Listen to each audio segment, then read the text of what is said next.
Bună seara! Bine ați venit la 8-a ediție a emisiunii Calea spre Vindecare.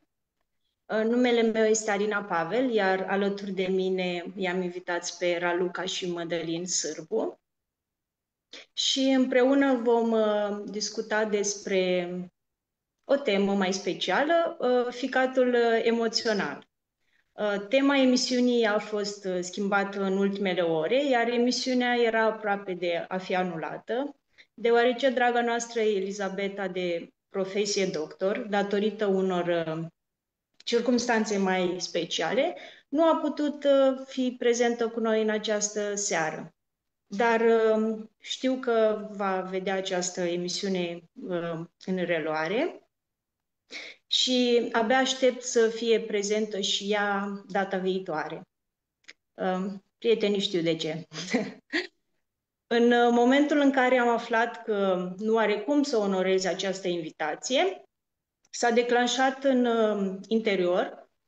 interiorul meu, diferite emoții. Și eu sunt și terapeut acreditat în codul emoțiilor. Am făcut acel curs cu doctorul Bradley Nilsson din Statele Unite ale Americii și am început să îmi pun anumite întrebări. De unde vin aceste emoții? Și mi-am dat seama că, de fapt, emoțiile noastre se cuibăresc în ficat. Și la scurt timp îmi trimite Raluca un video al lui Anthony Williams despre ficatul emoțional. Și uite așa am decis noi trei totuși să ținem această emisiune în formație de 3 și nu de 4, deoarece nimic nu este întâmplător și credem că mesajele vor ajunge la persoanele potrivite. Raluca și Mădălin, mă bucur că sunteți cu noi în această seară și vă rog să vă prezentați și să ne spuneți ce anume v-a dus pe acest drum al vindecării holistice și de ce doriți să împărtășiți cu noi din experiențele și din cunoașterea voastră. Vă mulțumesc! Mulțumim și noi, Alina, pentru invitație. Într-adevăr, nici eu nu consider că nimic nu este întâmplător și, deși avem și noi emoții, că este prima dată, cred că, într-o astfel de emisiune, mai ales live, am zis să mergem înainte, fiindcă informația e importantă și o să vorbim în mare parte de ce anume a funcționat pentru noi și ce ne dorim să ajungă mai departe pentru cei care au nevoie. Eu sunt Raluca Sârbu, de profesie până anul acesta, aproape 10 ani, am fost corporatistă, cred că ar fi termenul cel mai actual. De anul acesta am început o carieră cu colaborări pe liber profesionist și pe lângă meseria care aduce un venit de supraviețuire în casă, um, acum 2 ani am descoperit aceste informații, fiind într-o continuă căutare, cu diverse metode, să zic așa, ba tabere de respirație, ba diverse experiențe. Eram într-o căutare de ceva, nu știam nici eu de ce anume, până când am ajuns la acest om, la Anthony William, la cărțile lui, la informațiile prezentate de el și cumva au intrat altfel față de ce era până atunci. Am avut și o zdruncinare fizică și emoțională cam în aceeași perioadă, care m-a făcut să vreau cu adevărat să schimb ceva în viața mea. Și de atunci am început să urmez, să zic, un stil diferit de viață față de ce aveam până atunci și ușor, ușor am ajuns în continuare la același lucru, drept dovadă că a funcționat pentru mine și primul sentiment este să vrei să-i ajuți și pe ceilalți, pe cei apropiați și pe oricine ar avea nevoie de vindecare în acest sens. O să-i dau cuvântul și lui Mădălin, să se prezinte și el. Ok. Bună seara, Mădălin Sârbu mă numesc, de meserie așa, să zic, convențional, sunt bucătar, de peste 12 ani. Și o să las cam atât, că în domeniul ăsta am lucrat cam pe toate nișele, de la bucătărie românească la început, la fine dining, uh, alimentație sănătoasă, industrial, până și în ultima perioadă, în ultimii 2 ani și ceva, private chef pentru evenimente sau special pentru oameni cu diferite nevoi. În fine, cam asta cu bucătarul. Ce m-a dus la Anthony, că aici e, o să zic puțin mai pe lung. Spunea Ralu că participam pe la diverse tabere, ba de respirație, era vorba de respirație holotropică, ba diferite băi în gheață, pur și simplu nu ne mai regăseam, încercam toate căile. De ce zic că la mine a fost puțin diferit? Pentru că eu la un moment dat am avut și 115 kg, ceva de genul. Acum am undeva pe la 75, crede că mă păstrez.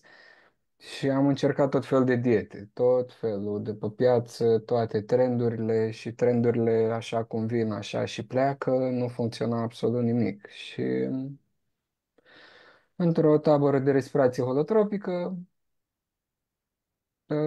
ne vine un domn la noi, destul de citit și de învățat, și îmi zice, băi, știi că este cineva care face diverse rețete de mâncare, dar pe lângă astea sunt și vindecătoare? Și zic, cum așa?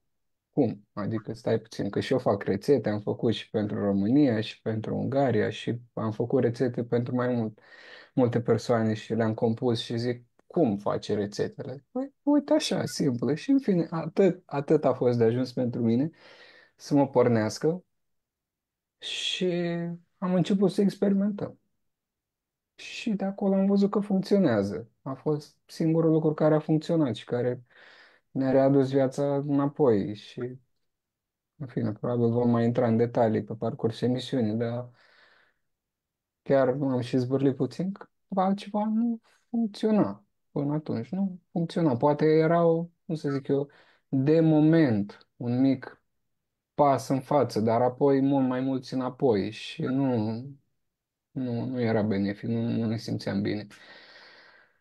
Până am schimbat stilul de viață, că nu e doar o simplă dietă aici, nu e vorba despre ceva de ai făcut o săptămână și gata, sau despre pastila magică, nu e vorba de așa ceva, e vorba de un stil de viață. Este de apreciat determinarea ta oricum. Felicitări! Mulțumesc! Ce reprezintă detoxifierea emoțională? Cum o vedeți voi? Un răspuns simplu și la obiect ar fi că este un proces complementar detoxifierii fizice. Vine la pachet cu detoxifierea fizică. Dar în spate, de fapt, e vorba de mult mai mult de atât. Uh, Dacă ne gândim că simpla idee de a ține o dietă sau o cură sau o schimbare în viața oricui, lăsând o parte alimentația, o schimbare în viața oricui, deja vine cu o emoție intensă, cu o reticență. Oamenii de obicei sunt reticenți la schimbări. Um, Apoi, pe partea de alimentație, e mai mult decât atât. Sunt oameni care au încă de mici diverse traume, că tot este un cuvânt popular în zilele noastre. Au avut diverse neajunsuri. Dacă ne referim la cei care au trăit în perioada comunistă, clar nu și-au permis multe lucruri sau au avut foarte puține opțiuni sau alți copii au fost forțați să mănânce ceva anume. Și atunci deja când vorbim de alimentație și de emoții, sunt mână în mână. Noi încă de mici stocăm multe emoții prin diverse alimente, fără să ne dăm seama în mod conștient. Ca și copii, sigur ne dăm seama. Poate ulterior, ca adulți, ajungem să conștientizăm. Și atunci sunt diverse emoții care apar la suprafață atunci când ții o detoxifiere. Refulează niște emoții pe care e de datoria noastră să le înțelegem, să vedem cam de unde vin și cum au fost stocate acolo și în mare parte în grăsimi sunt stocate și atunci pe măsură ce eliminăm din grăsimile nenecesare din corpul nostru, printr-o detoxifiere fizică, apare și o latură emoțională, o detoxifiere emoțională. Da. De ce credeți că este atât de importantă detoxifierea ficatului? Și aici putem vorbi doar puțin despre funcțiile și beneficiile. Păi, să zic că, în primul rând, emoțiile se stochează în corp. Apoi ele sunt blocate și afectează fizicul. Apoi detoxifierea emoțională, odată făcută, ea eliberează ficatul, iar chestiile astea creează așa ca un cerc vicios. Adică intrând în fiecare, nu să zic eu, punct, ar fi important să detoxifiem și emoțiile odată cu corpul, iar oricum ar suna chestia asta, se vor gândi unii, da, cum să fac asta, da.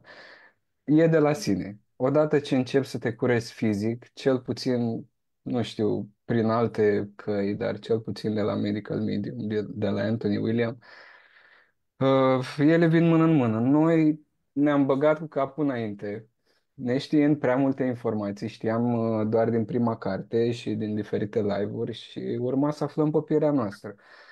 Ce înseamnă chestiile astea? Un exemplu din partea mea ar fi că, fiind vorba în contextul ăsta, vorbind de Anthony William și de Medical Medium, în primul rând vorbim și de foarte multă compasiune. Adică e ușor de bază, să zic, compasiunea, să înțelegi prin ce trece, măcar să accepti că un om trece prin ceva, deși nu este la înțelegerea ta. În fine, și un exemplu personal, după câteva săptămâni de făcut protocoale, că așa le spunem, sunt chestii destul de importante, deși nu, consumăm diverse, nu știu, zic, o apă cu lămâie sau un extract de țeli în apio. Noi le spunem protocoale pentru că au și ele, ca și medicamentele, o ordine, o perioadă, adică faci ceva, aștepți 30 de minute, apoi faci altceva și apoi, în fine. Și dimineața, după ce beam o apă cu lămâie, mă apucam să spăl țeli în apio și simțeam cum îmi venea o stare de nervozitate, dar la modul, zic, băi, dacă sparg aici bucătăria, și zic, ce se întâmplă? Că doar abia m-am trezit, abia, și de unde? Nu aveam treabă, nu eram stresat, nu... Și, în fine, o dată, de două, de trei ori, noroc că eram singur. Ralu încă își făcea alte trei ori prin casă și nu mă vedea. Și nu știam ce să fac. Ușor, ușor a venit informația că la început nu am citit toate cărțile deodată și apoi să ne apucăm. Noi am luat-o, am mers pe recomandare, am citit prima carte și apoi am zis, hai să dăm drumul la treabă. Și am aflat că ușor, ușor, odată cu detoxifierea fizică, ies la suprafață și emoțiile, la modul. Um, la mine de ce nervozitate? În industria alimentară și mai ales în partea asta de restaurante sunt foarte mulți nervi, foarte mult stres, foarte mult presiune și ele ieșeau. Ieșeau imediat ce consumam o apă cu lămâie. Ulterior, când am aflat că, băi, stai puțin, ficatul este emoțional, ficatul stochează emoții, ficatul eliberează emoții. Am zis că e de datoria mea să le înțeleg, să știu de unde vin și odată cu asta am început să se ducă mult mai repede și procesul de detoxifiere fizică cumva s-a accelerat, adică ne simțeam din ce în ce mai bine odată ce dădeam drumul emoțiilor.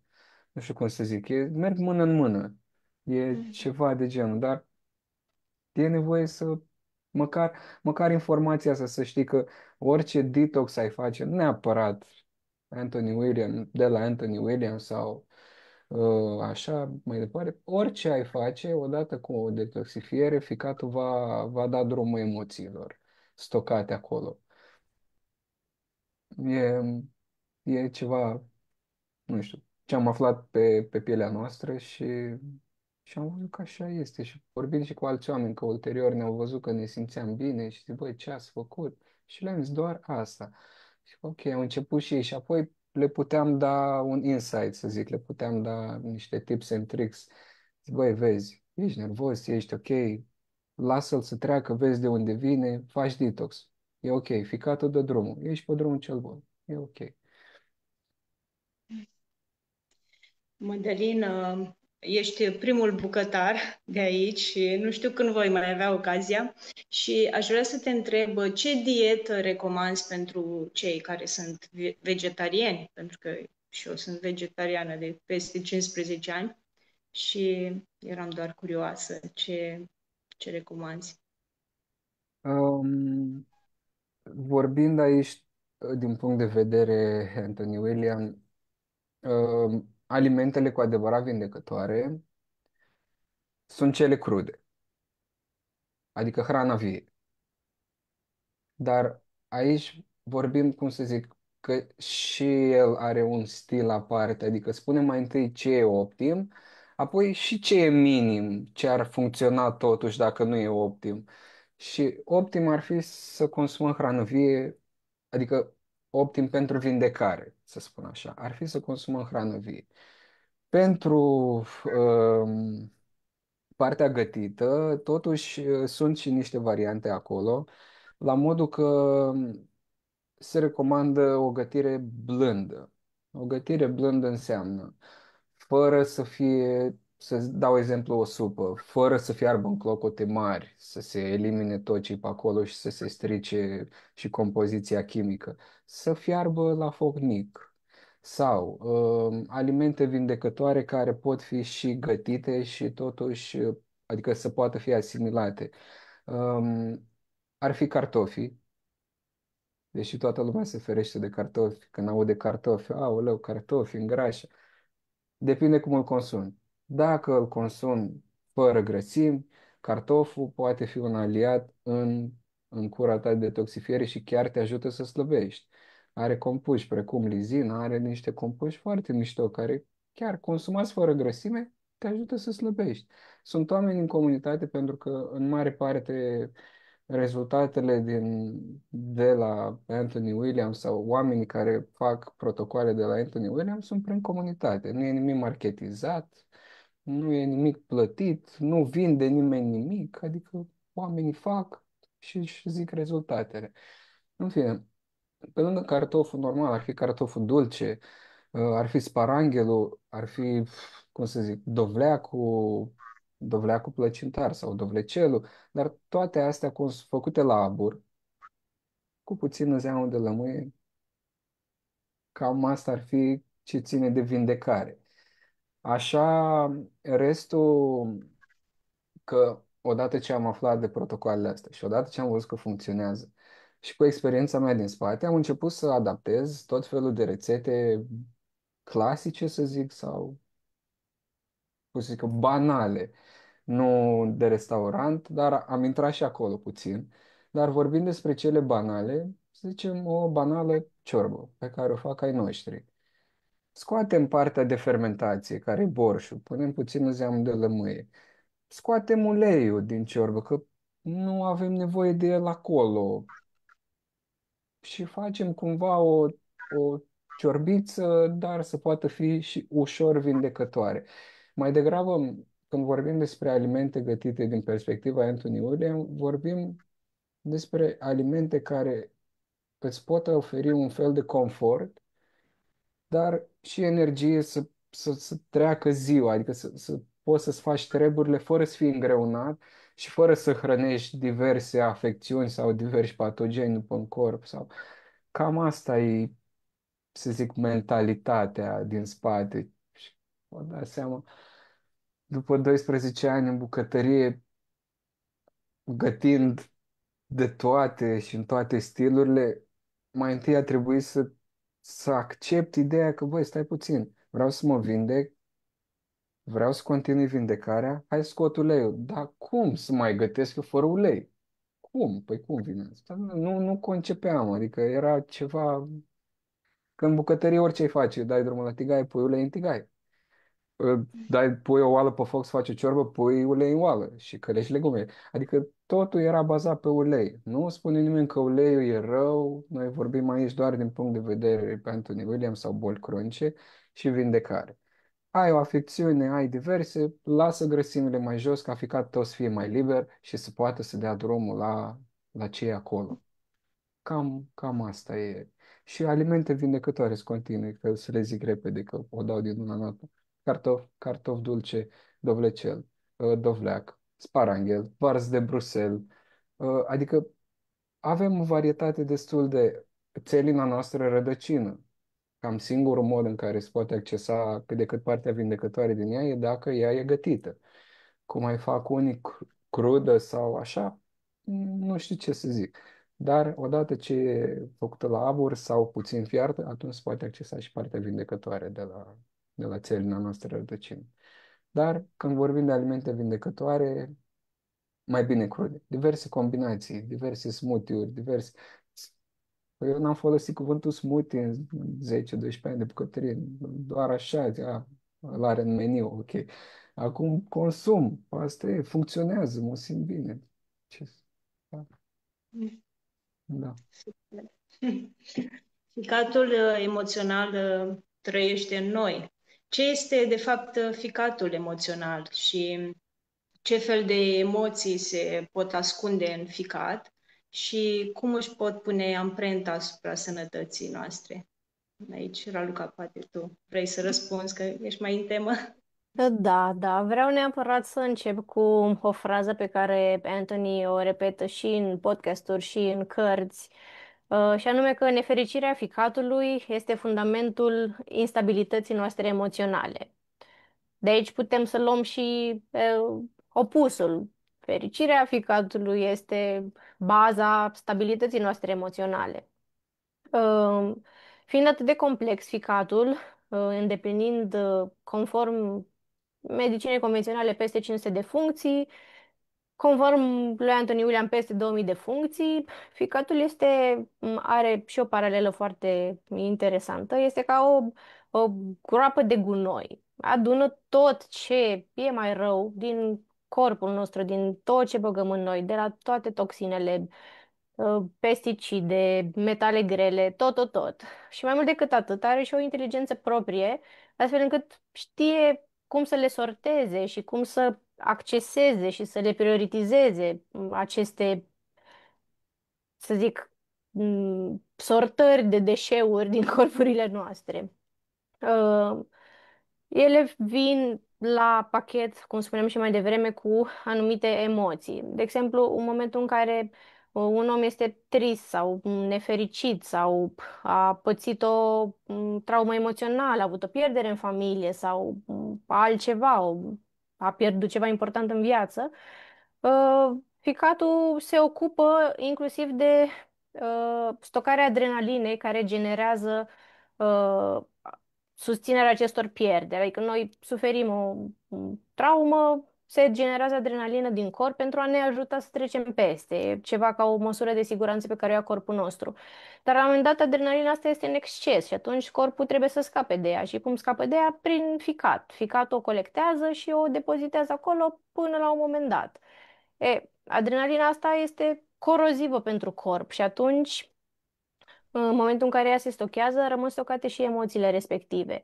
Prin tot ce a trecut omul la momentul respectiv, rămâne stocat acolo undeva. Și atunci, practic, stochează cam toate emoțiile prin care trecem. Și mă refer la cele negative pentru că astea sunt cele care ne și dăunează corpului cel mai mult. Există și adrenalină, stări de bine, dar nu este la fel de corozivă ca cealaltă. Uh, Depresie, anxietate, stări de furie, instabilitate emoțională, când treci de la o stare la alta, furie, tot se concretizează în diverse boli care încep să apară, diabet, probleme cu inima și așa mai departe, și iar ficatul stă în spatele tuturor acestor emoții și ulterior posibile boli degenerative din cauza unui stil de viață sau din cauza mediului în care trăim, sunt mai multe combinate. Pe măsură ce ficatul începe să-și piardă din putere, începe să lupte și el pentru viața lui. Că, deși e un organ în corpul nostru, are și el să zic așa, o viața lui proprie și atunci începe să devină stagnant, leneș, din prisma a ceea ce noi am făcut până în momentul de față și devine emoțional, pentru că nu se simte înțeles în totalitate, pentru că noi nu ne ocupăm să-i dăm hrană care să-l ajute să se vindece, adică el face ce poate. Ne ajută și vârsta până la un moment dat, dar la un moment dat, dacă nu ținem cont de absolut nimic și doar abuzăm de corpurile noastre și de alimentație și de substanțe și de multe, la un moment dat ficatul devine stagnant, lene și zice frână și începe și el să devină practic emoțional și să refuleze aceste emoții. Uh, Asta fiind un pic diferit față de atunci când emoțiile se afară prin detoxifiere, printr-o detoxifiere blândă, atunci în momentul ok în care putem să ne debarasăm de ele. Dar dacă îl ignorăm și nu-i dăm nimic din ce ar avea nevoie să funcționeze ok sau măcar să-și mai revină, să mai ia și el un respiro, refulează aceste emoții, care sunt de toate tipurile, nu doar o singură emoție. Și mai avea Anthony o vorbă așa în carte, în cartea cu Vindecarea ficatului, că ficatul este cel mai fericit atunci când noi dormim. Pentru că atunci nu se întâmplă nimic, nu îi băgăm nimic să proceseze, e și el liniștit, poate să se refacă, poate să-și facă treaba. Deci asta ca și o glumă, dar ca și un adevăr în același timp. Da. Și când avem un somn liniștit, de altfel. Da, da. Da. În ce lume credeți că am trăit dacă industria medicală nu ar triumfa atât și s-ar scoate la iveală adevărul mai mult? Ralu, hai, începe tu. Vreau să cred că am trăit într-o lume mai bună, uh, care sună așa utopic, dar uh, societatea în ziua de azi a ajuns la, e pe cale să refuleze, hai să zic așa. Uh, Sunt multe informații din toate părțile, multe dezinformări din toate părțile. Eu personal nu mai știu ce să cred, că am de 5 ani încoace, de când am început să mă mai trezesc un pic din lumea în care trăiam așa, din bula în care eram. Mi-am dat seama că trebuie să filtrez foarte bine informațiile care vin din toate părțile și cred că fiecare e dator să facă asta pentru el și să-și ia propriile decizii. Eu, de exemplu, o să mă refer doar la exemplul meu personal, o multă vreme eram influențată fără să-mi dau seama de mediu, de familie, de mediu de la muncă, de mediu de societate în general, că trebuie să fii într-un fel sau trebuie să te afișezi într-un fel ca să fii acceptat în societate, trebuie să vorbești într-un fel. Mi s-a întâmplat asta și cu medicina convențională.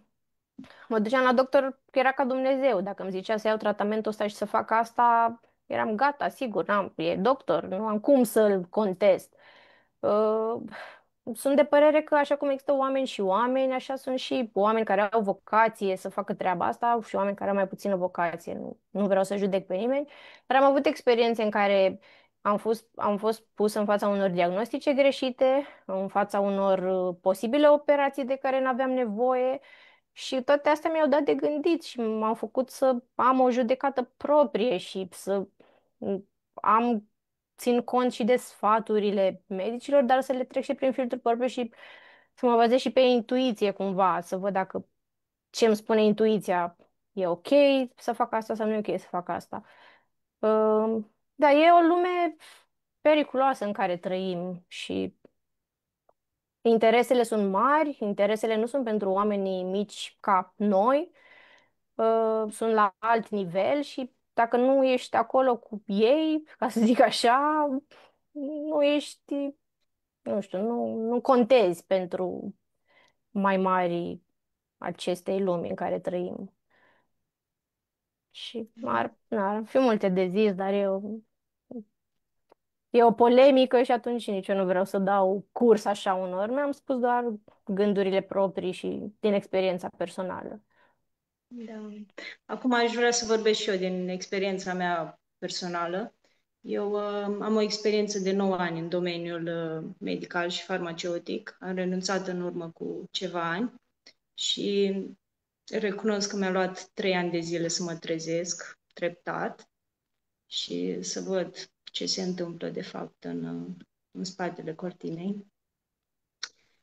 Dar consider că fiecare om este liber să decidă ce, și fiecare om se va trezi la momentul potrivit. Da, așa este. Ai zis foarte bine, Alina, fiindcă Dumnezeu ne-a dat liberul arbitru. Și atunci e al nostru, putem să-l folosim oricând, doar să scoatem capul puțin din nisip și să vedem ce e mai bine pentru noi și cum să funcționăm în societatea asta, cum e mai bine pentru fiecare. Poate unor e bine așa, altora nu, dar avem libertatea de a alege. Liberul arbitru e acolo tot timpul, doar să vrem să-l utilizăm. Ni se flutură în fața noastră termenul de știință medicală, ca și cum nu ne-am putea pune nicio întrebare. Știința medicală are propria sau autoritate, știința medicală, da? Și totuși această știință este inventată de oameni. Anthony Williams discută mult despre misterul bolilor cronice în cărțile sale, dar care este părerea voastră personală în legătură cu acest subiect, din ceea ce ați învățat de la el și poate din experiența voastră personală sau a altora? Um, eu ce aș putea să zic aici, pentru cine se va mai interesa probabil de Anthony William, el are un istoric destul de lung în spate, la modul că își face misiunea de cel puțin 40 de ani. Informația este neschimbată, nu e ca un influencer în care spune anul ăsta sunt bune ouăle, la anul nu mai sunt bune, mâncați carne de vită. Peste 2 ani nu mai e bună nici carne de vită, mâncați nu știu ce. Nu, la el informația e aceeași de când a apărut până acum. Și apropo de industria medicală, întotdeauna spune, du-te la doctor. Du-te la doctor, întreabă dacă e bună treaba asta. Uite, întreabă dacă e bun extractul, sucul de apio. Sau întreabă dacă e bun nu știu ce smoothie. Adică întotdeauna spune să te duci la doctor să întrebi. În principiu, doctorii, la fel, mulți sunt pâine al Dumnezeu, dar din spusele lui Anthony William nu au informațiile complete. Există niște informații ascunse, să zic așa, cei care vor mai urmări apoi sau se vor interesa de asta, de la Anthony William, vor afla mai multe, dar la fel nu vreau să intru în polemici.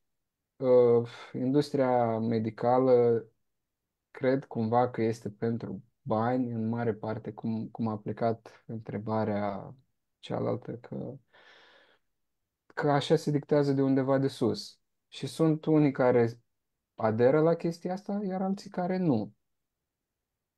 Uh, Iar din punct de vedere știință, noi urmărim deja de peste 2 ani, evident sunt live-uri și podcasturi și mai vechi de atât, în care vorbește și alte personalități, de exemplu, alți mari directori sau așa îi fac endorsement, și actori de pe la Hollywood și alte personalități, în fine. Iar el spunea, băi, uite, prima carte am scos-o până în 2015, efectiv, dar până atunci, până în 1990 ceva, țineam prelegeri cu doctori sau diverse chestii la care oamenii din comunitate, majoritatea susțin, pentru că îl știu din zonă. Iar mai urmărind live-uri, spune, uite, a apărut un nou studiu, apropo de știință, a apărut un nou studiu în care spune că virusul, dau un exemplu ce îmi vine acum, virusul Epstein-Barr este responsabil pentru tiroida Hashimoto. Și ce studiu de unde? Că asta a fost prima dată publicată în cărțile lui, în care bolile cronice sau chestii, diverse protocoale care vindecă boli autoimune au fost scrise la el. Iar el, cumva fiind la curent cu toate astea, le zice, uite, a apărut un nou studiu, fără niciun temei, cu informația luată de la mine din cartea cu tare. Și tot așa, de-a lungul anilor, că el din 2015 până acum deja a scos 8 cărți fizice pe care le putem cumpăra și la noi în țară și un audiobook care la fel putem să accesăm. Dar cumva din ce mai se vorbește și prin comunitate și ce mai spune și el pe live-uri, în toți anii ăștia de când a ieșit, cumva a influențat și lumea medicinii din ziua de azi pe care noi o știm și informațiile și ceea ce se întâmplă în ziua de azi, cumva el a ajutat la conturarea a ceea ce, cum să zic eu, a unor diagnostice sau a modului în care se gândește în ziua de azi în medicină. Dăm un exemplu care a rămas destul de vechi și nu se accesează încă, bolile autoimune, care cumva bolile autoimune sunt practic o teorie după 1950 în care nu își puteau explica ceva și au zis, băi, știi, corpul tău se atacă pe sine. Păi stai un pic, că nu e chiar așa, adică corpul tău e divin, corpul tău e cum să zic, are informație curată de la Dumnezeu, adică nu, poți să spui imediat ai dat-o pe tine, gata, e de la tine, e de la tine, e de la gene, e de la nu știu ce, neavând explicații. Adică faptul că mie mi se pune o etichetă că, nu știu, ai, nu știu, dermatită, nu știu de care, mi s-a pus o etichetă, nu înseamnă că îmi poate explica cineva și de ce și ce să mai fac să vindec chestia asta din interior. Nu doar să dau cu o cremuță și să vindec pe exterior, ca apoi să se retragă înăuntru. Și la un moment dat tot voi fi nevoit să scot acel ceva. Deci, e, cred că lumea ar fi altă lume dacă are și adevărul la iveală despre ceea ce se întâmplă de fapt cu noi și să se dorească, nu știu să zic, să se investească în studierea amănunțită a fructelor și legumelor, pentru că au diversi compuși care în stadiul lor natural sunt mult mai puternici. Adică cine ar fi crezut că o banană care a fost pusă pe pământ acum, nu știu cât a fost pusă, 10.000, 100.000 de ani, când a fost ea făcută, în fine, are puterea să ne vindece afecțiuni existente în ziua de azi. Adică, clar, există o legătură și e ceva divin, e ceva mai mult decât noi și ascunzișurile astea nu fac bine. La un moment dat vor ieși la suprafață toate informațiile, doar că probabil mai avem de așteptat. Până atunci, noi ne bucurăm și mai dăm ce mai putem celui ce primește de la Anthony William. Că nu vorbim doar așa de dragul de a vorbi, am citit o carte și hai să vorbesc despre. Nu, am testez de 2 ani și văd, adică și ai mei, o parte din familie încearcă. Mama, după 30 de ani de diabet, în 3 luni de când a schimbat puțin stilul de viață, a renunțat la jumătate din pastile. Nu-i vine să creadă. Adică, bă, 30 de ani m-am dus la doctor, într-una, am ținut diete, chestii, nimic. Până 3 luni, gata. Adică, oricât de simplu ar fi, nu este. Adică, nu, să zicem că procesul ăsta de a schimba stilul de viață e ușor, dar are, cum să zic eu, rezultate și beneficii foarte mișto. Și spirituale și nu știu, cred că mai mult pentru mine, pe lângă că am vindecat 15-20 de simptome fizice, cel mai mult m-a schimbat spiritual și sunt recunoscător. Da, despre asta aș vrea să vorbim un pic, despre această vindecare holistică și despre beneficiile sale, despre această vindecare trup, minte și suflet. Da. Ralu, ai Mm. ceva? Da. Ei, au venit la pachet, cum spunea și Mădălin la început. Noi n-am știut în ce ne băgăm. Eu cu atât mai puțin, el fiind în breșa asta cu alimentația, el a fost cel care s-a dus cu capul înainte. Eu sunt cea mai pragmatică un pic, mai sceptică, mai logică, am nevoie de să raționalizez bine înainte să ceva. Dar cu toate astea am mers pe mâna lui, că n-ar fi fost prima dată și e vorba și de încrederea dintre noi. Uh, Mă bucur că am făcut-o, pentru că altfel n-aș fi fost omul care sunt astăzi. Nu știam la început, când am început să schimbăm alimentația, nu știam ce presupune din punct de vedere spiritual, nici măcar nu ne-am gândit la asta. Dar ulterior, citind în continuare din cărți, nu le-am terminat, că sunt multe și sunt mari, sunt ca niște dexuri de vindecare. Um, Despre, de exemplu, o cură faimoasă promovată de pe Anthony este cura 369. E vorba de zile, 3 zile, 6 zile, 9 zile. Uh, Am ținut-o și abia apoi, la sfârșit, când am deschis prima pagină din carte să mai căutăm ceva, avea prima frază, era că aceasta este în primul rând o cură de detoxifiere spirituală. Și ne-a picat fața amândurora, pentru că noi nu aveam nici intenția asta, a fost binevenit într-adevăr, dar nu am știut așa concret în ce ne băgăm. Așa, acum mai departe să spunem oamenilor despre, avem informația și știm cu ce vine la pachet, că am experimentat-o deja, deși este diferit pentru fiecare, sunt convinsă. Dar pe lângă beneficiile din corp, am simțit cum mi s-a realiniat corpul fizic, cum am scăpat de niște grăsimi de care nu credeam că am nevoie să scap, dar pur și simplu s-au dus acolo, s-au dus așa un număr mic de kilograme, dar mă simțeam alt om, efectiv. A venit și cu acea detoxifiere emoțională pe timpul curei, în fiecare zi aveam poate câte o emoție nouă, dar deja cumva eram în temă despre chestia asta și uh, ne-am ajutat unul pe altul să o scoatem la capăt. Când am văzut că această cură este de fapt o detoxifiere spirituală, a fost așa ca o in your face. Mm. Dar a fost binevenită, adică na, ideea e că se poate. Nu știu cum funcționează alte cure, alte cleansuri, nu prea eram cu chestiile astea înainte, adică eram cu alte experiențe, dar nu neapărat cu ceva legat de vindecare prin alimentație. Asta a funcționat pentru noi, a avut sens pentru mine, o persoană logică și am văzut efectele pe mine, astfel încât să pot să vorbesc despre asta. Cred că e necesar ca fiecare să încerce, măcar, cred că și o săptămână ar fi de ajuns ca să simți o diferență în corp, atât este de puternică, dar și de blândă în același timp. Nu este un cleanse sau un detox care te răvășește așa de nu. Este foarte multă blândețe la mijloc, foarte multă compasiune. Anthony, de asemenea, nu este restrictiv, zice, în orice moment, dacă simți că e prea mult sau prea puțin, ajustează. Ok, nu e optim, dar nu înseamnă că nu e momentul să fie optim pentru tine atunci.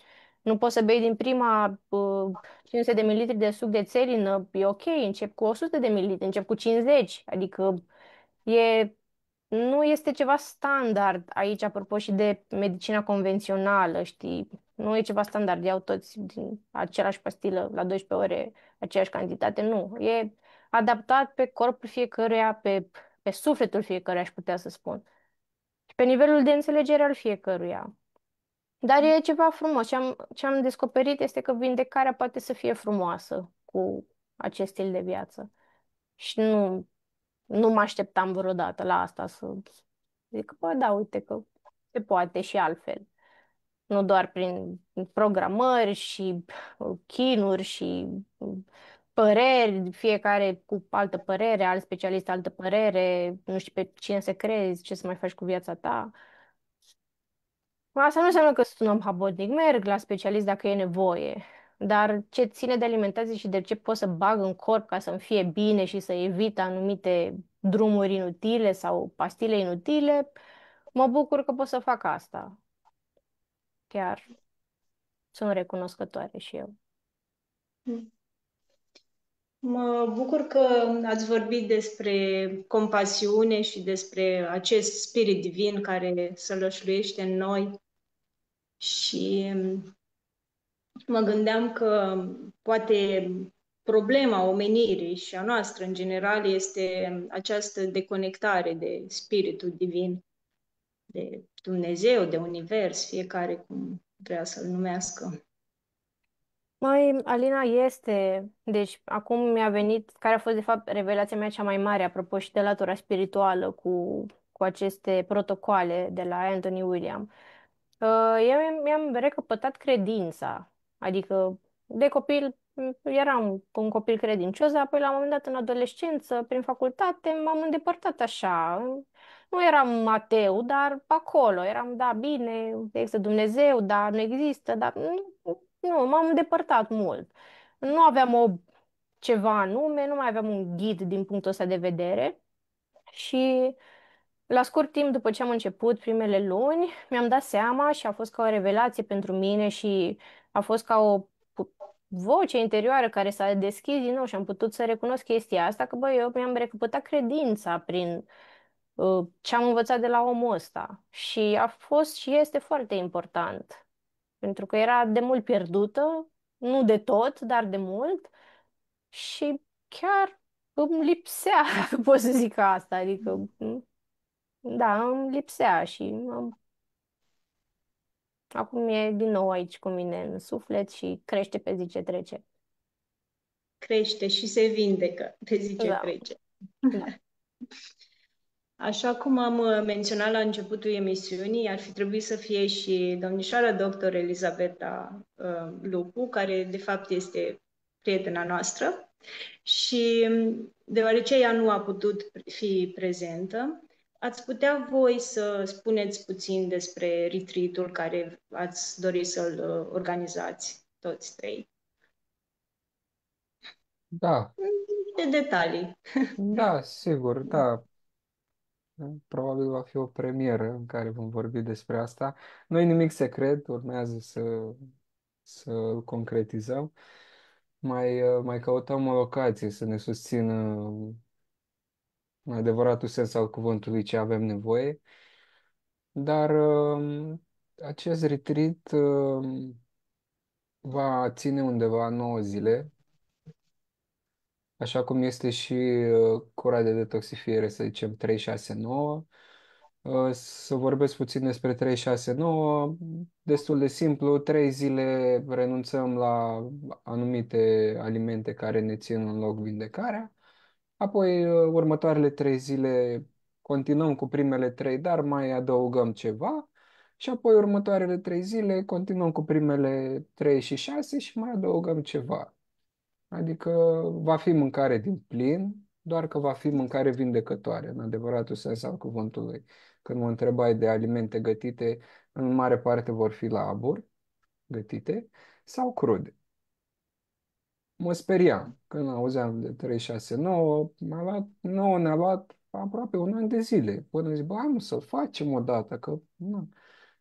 Aveam rețineri, dar ne-am dat seama că reținerile alea nu erau ale noastre neapărat, ci erau niște influențe, să zic, voi. Și zic, ok, hai să lăsăm puțin gălăgia din colectiv, îl facem.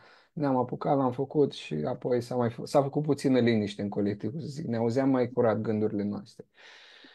Și um, da, destul de simplu. Oamenii vor veni, vor fi diverse activități, meditații, oamenii vor pleca cu ceva de acolo, pentru că ideea, să zic, una din ideile de bază de la Anthony e să-ți faci tu acasă.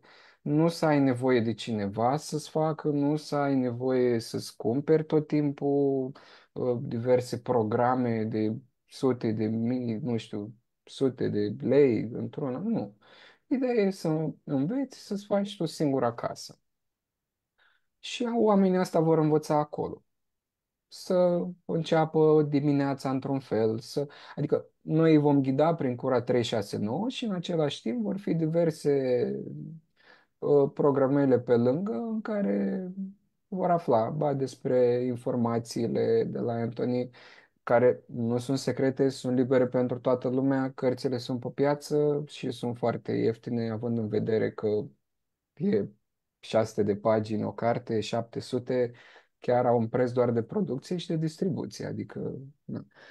Um, Vor avea suport acolo din partea noastră, vom avea un sharing în fiecare zi, că este foarte important să fie alături de oameni în vindecare, adică acum, cum să zic, până acum câteva luni, Am avut rezistență la insulină. Nu a fost un diabet neapărat, dar a fost rezistență la insulină aproape 20 de ani. Adică eu m-am luptat cu chestia asta și cu stările astea și cu anxietate de 20 de ani și cu tot felul de neliniște în capul pieptului, pentru că cei care suferă de asta poate se vor regăsi.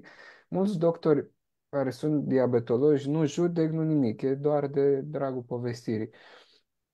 Atunci când recomandă diverse chestii, ei la rândul lor nu au avut diabet să fie alături de omul ăla, să zică, bă, dar nu știu, îi să spune direct, mai lasă grijile sau nu-ți mai face atâtea griji sau, dar e ușor să zici așa dacă nu ai trecut prin astea. Dacă nu ai trecut efectiv, să vezi cum corpul tău ți-o ia razna și creierul încearcă să dea o explicație la ce se întâmplă în corp și atunci tu îți faci tot felul de griji pentru că ai tot timpul neliniștea aia în capul pieptului, de la rezistența la insulină, de la diabet, de la divers. Și cumva oamenii vor avea susținere în mare parte că am trecut prin foarte multe simptome curățate, foarte multe, din partea mea, din partea Ralucăi, din partea doamnei doctor și cu explicații medicale. Adică avem un cadru, să zic, complet și vom porni cu puțini oameni, să ne putem ocupa de toată lumea, adică nu va fi ceva foarte mare, nu în care să vii și să vrei să întrebi și tu ceva și n-ai loc de pe alții sau nu, o să fie ceva restrâns, care lumea va veni, va învăța și va pleca, sperăm noi, cu ceva acasă, pentru că odată ce simți gustul vindecării, cel puțin din partea asta, nu o Mm. să vrei să-l mai lași. Adică marea majoritate care s-au apucat după noi sau de la noi, de un banal suc de apio care cumva pornește dimineața, să zic așa, păi acum, după câteva zile, dacă lasă, păi abia aștept să ajung acasă să-mi fac suc de apio. Sau am plecat în concediu, dar ce fac că n-am suc de apio? Adică, băi, zice, e un suc, dar în fine, susține ficatul și creierul și îți dă o stare de bine, între altele. Așa că oamenii vor învăța chestiile astea și vor pleca, sperăm noi, cu ceva acasă. Din partea mea, vor avea partea de alimente, o să mă ocup de gătit, de porționat, de absolut tot. Deși, v-am zis, oricum ar suna, zici, mamă, de intru la cură, da, dar o să mănânci de rupi. Pentru că, cum am zis eu, am fost destul de baban la viața mea și încă mi-a rămas chestia asta cu mâncatul. Știu în mare parte de unde, ca un mâncat compulsiv, încă mai curăț acolo, încă mai dau. Doar că acum mănânc ce trebuie și slăbesc sau mă simt bine. Nu mă mai simt vinovat după ce mănânc. Nu mă mai simt nu știu cum. Că mănânc și mă umplu și zic, na, te-am umplut de diverse, de fructe și așa cum. E bine. Și oamenii, da, vor avea suport cam pe toate părțile, și de partea de medicină convențională, și de partea de alimentație, și de partea de suport emoțional din partea Ralucăi și ghidaj cu diverse meditații, activități, adică cumva nici nu vrem să stresăm foarte mult oamenii, pentru că vor ieși diverse emoții, mai degrabă oamenii vor vrea să vorbească despre și să fim accesibili pentru toată lumea și să aibă timp, să se plimbe, să-și reculeagă gândurile, adică o să fie ceva ce nu poți face și acasă, evident că noi am făcut acasă, doar că sunt mai multe tentații acasă. Treci pe un oraș, îți aduce aminte, simți un miros de covrig sau un ceva și e mai greu. Te duci la muncă, dar odată ce o faci, măcar o dată să vezi cum e, apoi îți dă tărie. Mie, de exemplu, după ce am ținut 36-9, 2 luni de zile mi-a dat tărie să nu mănânc carne. Și am zis, bă, vreau să țin post. Nu că, stai, domnule, că sunt vegan, adică nu intru în terminologie și asta, dar am zis, vreau să țin post. Post religios, cât n-am ținut toată viața, că, între altele, am făcut și liceu teologic și facultatea de teologie.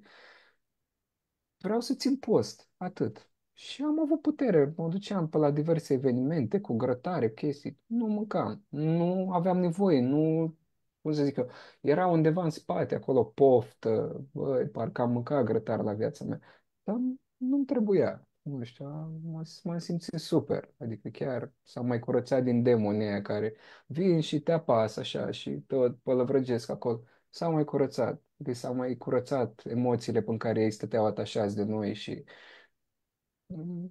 e mult mai bine. Și cu siguranță, adică oricum tot o să ținem 369. Sunt oameni în comunitate, pe partea fizică au ținut, era un domn băgat pe lista de transplant de ficat.